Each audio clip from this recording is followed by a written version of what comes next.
Hallo. Vor ungefähr 4 Jahren, nachdem ich eine sehr, sehr schwere Zeit mit Krebs überlebt habe, bin ich gefragt geworden von einer Krankenschwester im Krankenhaus, ob ich alles schreiben kann, was ich für mich selbst gemacht habe, so wie meditieren, bewegen und so weiter und so weiter und so weiter. Ich habe sie gefragt, warum, und sie hat mir erzählt, dass ihre Mutter war neulich diagnostiziert mit Brustkrebs und sie wollte alle Hilfsmittel verwenden, was es gibt.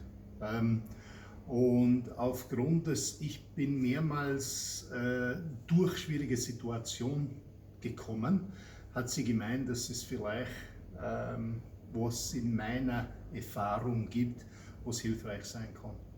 Das habe ich gemacht. Und seit den letzten 4 Jahren habe ich das erweitert. Jedes Mal, dass ich was neu gefunden habe, was mir geholfen hat, habe ich das inkludiert.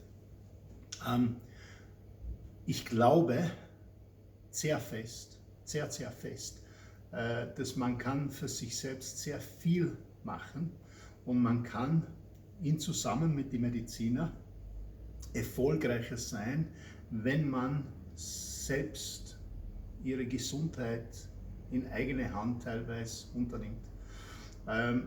Ich werde nach das Ende dieses Kommentars, wenn wir ein paar Minuten leiser haben, wobei ich werde dann dieser Platz auf dem Video verwenden, um dieser Gesundheitsprotokoll in Text auf dem Bildschirm aufzuladen.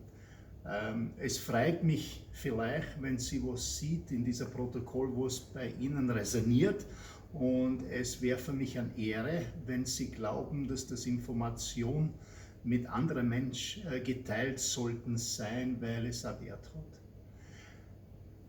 Ich hoffe, dass es gut geht. Danke sehr.